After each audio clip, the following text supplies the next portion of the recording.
మీ అందరికీ తెలుసు దేశంలో కుక్కల గోళ. దీనికోసం అని చెప్పి మన రేణు దేశాయ్ గారు తత జబర్దస్త్ రేష్మి గారు ఉన్నారు కదా, వీళ్ళిద్దరూ వాయిస్ రైజ్ చేశారు. కాకపోతే సమాజం వాళ్ళని దుమ్మెత్తిపోస్తుంది. ఎందుకంటే ఈమె మరాఠీ ఆడపిల్ల రేణు దేశాయ్ గారు, వాళ్ళకి తెలుగు సరిగ్గా రాదు. ఇట్సేరు ఒరిస్సా అమ్మాయి, ఆ అమ్మాయి ఒడియా, తెలుగు సరిగ్గా రాదు. వీళ్ళిద్దరూ వచ్చిరాని తెలుగులో ఏదేదో అంటే ఈ మన బత్తాయి గ్యాంగు, మీ అందరికీ తెలిసి దరిద్రకపు గొట్టు మీడియా అటు ఇటు తీసుకెళ్ళి డైల్యూట్ చేసేసి కుక్కల నుంచి ఇంకెటో తీసుకెళ్ళిపోయారు. పర్సనల్కి ఇంకెక్కడెక్కడికో తీసుకెళ్ళిపోయి గొబ్బు కెలికి వాసన చేశారు. ఈ జబర్దస్త్ రేష్మి గారికి ఈ గొడవలు గట్టా చూసి ఉన్నారు, ఒక ఐడియా ఉంది. ఈ రేణు దేశాయ్ గారు మొదటిసారి కావాలి కదా ఈ రచ్చ గబ్బులోకి రావడం, మీడియా ముందుకు రావడం. పాపం విపరీతంగా హెరాస్మెంట్ చేస్తే అమ్మాయిని ఏడ్చుకుంటూ బాబో మీ అందరికీ దండం రా నాయన అని చెప్పి వదిలేశారు. పాపం ఈ కుక్కల గోల ఏదైతే ఉందో, ఈ కుక్కల కోసం పరిష్కార మార్గాలు నేను లాస్ట్ ఇయర్ 5 నెలల క్రితం ఒక వీడియో చేశాను, మీ అందరూ చూసే ఉంటారు. ఇప్పుడు కూడా నేను పరిష్కార మార్గాలతో పాటు అసలు ఏం చేస్తే ఈ కుక్కల గోల పోతుంది, మనుషులందరూ సేఫ్గా ఉంటారు అన్నది నేను చెప్తాను. ఇది చెప్పే ముందు కుక్క అంటే ఎవడో కాదు, కాలభైరవ స్వామి. ఇది చూడండి, కాశీ క్షేత్రానికి క్షేత్ర పాలకుడు కాలభైరవుడిని చూపించబోతున్నాను. కథ కొడతారు అనమాట. మమ్మల్ని కొట్టారు, పాపాలు చేసామని చెప్పి కర్రతో కొట్టారు గట్టిగా, దడేలు. కాశీకి కాలభైరవ స్వామి, సో ఆయన రథం కుక్క అనమాట.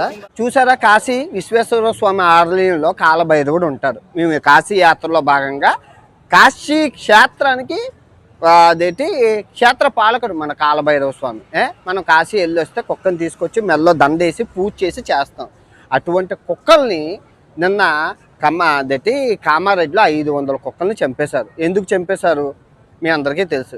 ఆ ఎమ్మెల్యే గారు ఎందుకు మరి వాగ్దానం చేశారట, ఎవరో ఆ నాయకుడు వాగ్దానం చేస్తే ప్రజల వాగ్దానం కోసం 500 కుక్కల్ని చంపేశారు. అప్పుడు వీళ్ళందరూ వాయిస్ రేజ్ అయింది. కానీ కోర్టులో కేసు ఇంకా నడుస్తూ ఉంది, ఇంకా జడ్జిమెంట్ ఏం రాలేదు. ఇంకా జడ్జిమెంట్ కుక్కల్ని ఏం చెయ్యాలి, అసలు పట్టాలా చంపాలా ఏం చేయాలి. ఎందుకంటే ఇప్పుడు కుక్క అనేది ఎంత విశ్వాసంగా ఉంటుందో మీ అందరికీ తెలుసు. నేను ప్రపంచ యాత్రలో ఈ 6 సంవత్సరాల్లో మనుషులను నమ్మడం, ఎందుకంటే నేను ఒక 1000 మంది మనుషుల చేతిలో మోసపోయాను. కుక్క ఎప్పుడు నన్ను మోసం చేయలేదు. నాకు దొరికినప్పుడు కుక్కలకి బిస్కెట్లు వేయడం, నీరు పట్టించాను కూడా, నీరు చేతులతో వేసుకొని పట్టించిన సందర్భాలు ఉన్నాయి. ఆడెవరో వీడియో తీశారు కాబట్టి చెప్తున్నాను. మామూలుగా నీళ్ళు అన్నం పెడతాను, అది పుణ్యం. మూగజీవాలకి మన వంతు సహాయం. కోతులకి పెడతాను, ఇంకా అన్ని జంతువులకి పెడతాను. మీరు అన్ని చూసే ఉంటారు, కోతులతో మాట్లాడడం గట్టాన. సో అది పక్కన పెట్టండి, అది అందరం చేస్తాం. లాస్ట్ టైం వీడియో చేసేటప్పుడు కూడా ఒక 2200 కమెంట్లు 5 నెలల క్రితం వీడియో చేసేటప్పుడు వాళ్ళు ఏమన్నారంటే, ఏమండి రోడ్డు మీద మేము వెళ్తున్నప్పుడు మాకు తెలుసండి ఆ బాధ, కారులో వెళ్ళే వాళ్ళకి తెలియదు, ప్యాలెస్లో ఉన్న వాళ్ళకి తెలియదు అన్నారు. అది నిజమే, అక్షరాల నిజం. ఎందుకంటే నేను రోజుకి 5 కిలోమీటర్లు నడుస్తాను, మీ అందరికీ తెలుసు. 5 నుంచి 10 కిలోమీటర్లు నడుస్తాను. జస్ట్ ఒక వారం రోజులు 2 నెలల క్రితం కంబోడియాలో నేను వెళ్తున్నప్పుడు కుక్కలు ఎంటపడ్డాయి. అవి కరుస్తాయో తెలీదు, కరవో తెలీదు. గ్రూప్ ఆఫ్ కుక్కలను చూసి కర్ర పెట్టుకొని ఆల్మోస్ట్ 2 కిలోమీటర్లు నడిచాను. అవి ఎక్కడ కరుస్తాయో తెలీదు. కుక్కల అగ్రెసివ్నెస్ అనేది మనకు తెలియదు. ఎందుకంటే ఇంట్లో ఉన్న కుక్కలకి మనం టైంకి భోజనం ఆహారం పెడతాం. రోడ్డు మీద ఉన్న కుక్కలకి ఎవరు ఆహారం పెడతారు చెప్పండి? ఎవడో పుణ్యాత్ముడు ఉంటే అన్నం పెడతారు, లేదంటే ఎవడో అన్నం పెట్టడు. తర్వాత ఏమవుతుంది? అవి అగ్రెసివ్కి అయిపోయి, పిచ్చి ఎక్కిపోయి, ర్యాబీస్ ఎక్కిపోయి మనుషులు కరుస్తాయో కదా, అలాగే అయిపోయి. దీని అంతటికీ కారణం ఇప్పుడు విదేశాల్లో చూసుకుంటే, నేను విదేశాల గురించి మాట్లాడను ఎందుకంటే మళ్ళీ నన్ను దేశద్రోహం అది ఇది అంటారు.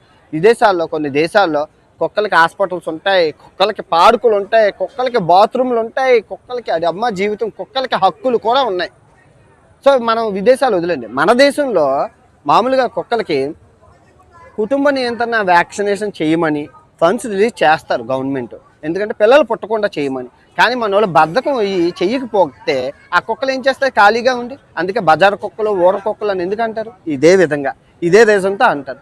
పిల్లలు జనాభా 10 కోట్ల జనాభా ఉంది ఇప్పుడు, కుక్కల జనాభా 140 కోట్ల మనుషులకి 10 కోట్ల కుక్కలు ఉన్నాయి.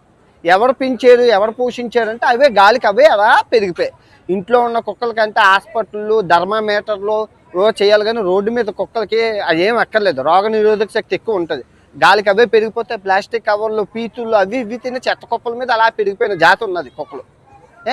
ఇప్పుడు ఆ కుక్కలు జనావాసాల్లోకి రావడం, పిచ్చెక్కిపోయి కరిసేయడం, ఇవన్నీ చేయడం వల్ల జనాలకు చాలా ఇబ్బంది అవుతుంది. చాలా ప్రాణాలు పోయి, పిల్లల ప్రాణాలు పోయి, రోడ్డు మీద వెళ్తున్న కలుస్తున్న వాళ్ళకి బళ్ళు అయిపోయి యాక్సిడెంట్లు అయిపోయిన సందర్భాలు ఉన్నాయి, ఎన్నో సిచ్యువేషన్స్ ఉన్నాయి. సో ఇవన్నిటికి ఇప్పుడు ఏం చేయాలి అంటే, గవర్నమెంట్ ఏమైనా చేస్తుందంటే గవర్నమెంట్ ఏమీ చేయదండి. గవర్నమెంట్ చేస్తుంది అనుకోండి, ఎందుకంటే 140 కోట్ల జనాభాకి రోడ్లు, హాస్పిటళ్ళు, బిల్డింగ్లే కడతారా? ఇప్పుడు ఈ 10 కోట్ల కుక్కలకి ఆహారం పెట్టాలి, 10 కోట్ల కుక్కలకి షెల్టర్ పెట్టాలి అంటే కుక్కకి 1000 రూపాయలు అవుతుంది. కుక్కకి 1000 రూపాయలు అంటే 10 కోట్లు ఇంటూ 1000 ఎంత అవుతుంది? 1,00,000 కోట్లు సంవత్సరానికి నెలకి ఖర్చు పెట్టాల్సి వస్తుంది. సంవత్సరానికి 1,00,000 కోట్లు ఎక్కడి నుంచి ఉందండి గవర్నమెంట్ దగ్గర? 10 సంవత్సరాలకి 10 లక్షల కోట్ల ఎక్కడి నుంచి ఉన్నదండి? సో ఇదంతా అంబక్కు. నేనేమంటానంటే స్వచ్ఛంద సంస్థలు అందరూ యూనిటీ అవ్వాలి. ఈ స్వచ్ఛంద సంస్థలు అందరూ యూనిటీ అయ్యి కుక్కల కోసం మనం ఫండ్ రేస్ చేయాలి.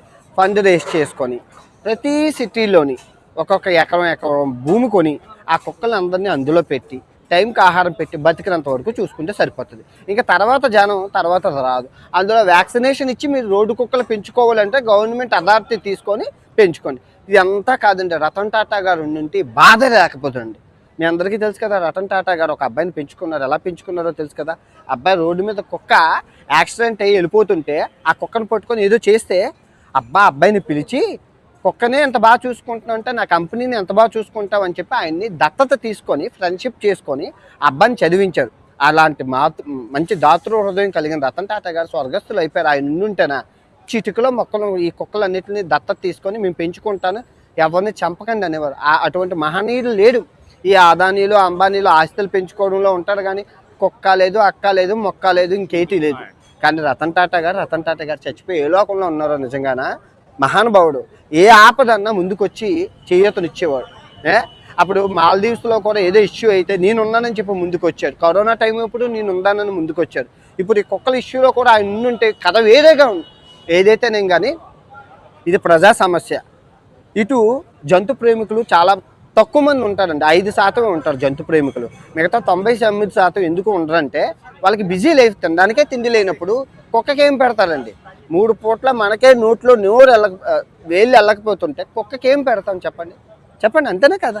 సో అందుకే ఈ 5% జంతు ప్రేమికులు మీరు అందరూ యూనిటీ అవ్వండి. నా వంతు సహాయం, నేను డబ్బులు ఇస్తాను, నేను వీడియోలు చేస్తాను, నేను ఇన్స్పిరేషన్గా ఉంటాను. ఇప్పుడే కాదు, 5 నెలల క్రితం కూడా నేను ఇదే చెప్పాను. ఇది గవర్నమెంట్ వల్ల కాదు, స్వచ్ఛంద సంస్థలు, NGO సంస్థలు, డబ్బున్న వాళ్ళు, సెలబ్రిటీలు ముందుకు రావాలి, వచ్చి చేయాలి. సెలబ్రిటీలు ఎవరూ రాలేదండి. రేష్మి గారు, తర్వాత సదా గారు, ఆ తర్వాత మన రేణు దేశాయ్ గారు వచ్చారు. ఈ రేణు దేశాయ్ గారు ఈ రేష్మి గారిని చెడుగులు ఆడుకుంటున్నారు. ఇంటర్నెట్లో డైల్యూట్ చేసేస్తారండి. నా విషయంలో కూడా సీతమ్మ వారిని నేను అన్నానని చెప్పి రేపుల కోసం మాట్లాడుతుంటే రేపుల నుంచి సీతమ్మ వారిని అన్నానని డైల్యూట్ చేసి అటు ఇటో తీసుకెళ్ళిపోయి మొత్తం నాశనం చేసి పడేశారు. ఆ రేపులు అనే దాన్ని గాలికి వదిలేసి ఇంకెక్కదానికి అట్టించి మొత్తం కంగాలి చేసి నాశనం చేశారు. దయచేసి ఈ కుక్కల విషయంలో కూడా దయచేసి మీరు ఎటో తీసుకెళ్ళకండి. ఆమె కమెంట్ పెట్టిందండి వీడియో కిందన. కమెంట్ పెడితే ఆమెకి ఎన్ని బూత్ కమెంట్లు అంటే పర్సనల్ని ఎక్కడెక్కడికో తీసుకెళ్లారు. ఆమె ఏం కమెంట్ పెట్టింది? అన్వేష్ గారు మనం చేద్దామండి అనేసి మంచిగానే కమెంట్ పెట్టింది. నేను మంచిగా చెప్పాను. మంచిగా కమెంట్ పెడితే ఇక్కడ గొట్టం పెట్ట దగ్గర ఒక 30-40 కమెంట్లు డిలీట్ చేశాను. ఇంకా నాకు ఓపిక లేదు, డిలీట్ చేయలేదు. ఏం చేస్తాం, పర్సనల్కి వెళ్ళిపోతుంటే ఇంకెక్కడెక్కడికో వెళ్ళిపోతున్నారు.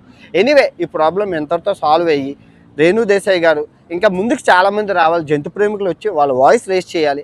రేస్ చేసి ఎందుకంటే కోర్టులో ఇంకా స్టే ఇంకా రాలేదు. ఏమీ కోర్టు తీర్పు ఏం రాలేదు కదా. వచ్చినంత వరకు ఆగాలి కదా. మీ సొంత నిర్ణయం దొరికిన కుక్కని దొరికినట్లు చంపుకుంటూ పోతే మనకి కుక్కలతో ఎంత అవినాభావ సంబంధం ఉంటుందో మీ అందరికీ తెలుసు. తరతరాల నుంచి ఆదిమానవ కాలం నుంచి మనం కుక్కలు మన జీవితంలో ఒక భాగంగానే ఉన్నాయి. ప్రతి ఇంట్లోనే కుక్కలు ఉన్నాయి. చిమ్టుగాడు ఎన్నో మంది మనం పేర్లు పెట్టుకొని టామీ, జిమ్మి అంటాం. ఇప్పుడు పెంచుకున్న కుక్కలు, డబ్బున్న వాళ్ళు, కాస్ట్లీ కుక్కలు ఓకే, రోడ్డు మీద కుక్కలు వేరే కదా. వాటి గురించి ఆలోచించాలి కదా. స్ట్రీట్ డాగ్స్ కోసం వీళ్ళందరూ ఆలోచిస్తున్నారు. NGOలు ముందుకు వస్తున్నాయి, చాలామంది చాలా చేస్తున్నారు. వాళ్ళకి సహకరిద్దాం కొంచెం. వాళ్ళని మనం పెద్ద మనసుతో మనం ఎలాగో పుణ్యం రాదు, వాళ్ళకి ఏదో పుణ్యం వస్తుంది కాబట్టి ఆ పుణ్యంలో మనం భాగం పంచుకొని కొంచెం సహకరిద్దాం. దయచేసి ఈ కుక్కలు NGOలకి, కుక్కల కోసం మాట్లాడుతున్న వారికి దయచేసి కమ్మ కట్టకుండా, వాళ్ళని డిస్కరేజ్ చేయకుండా వాళ్ళని కొంచెం ఎంకరేజ్ చేయండి దయచేసి. ఓకే, ఈ వీడియో ఎంతతో సమాప్తం. తిరిగి మంచి వీడియోతో కలుసుకుంటాం. Okay, bye.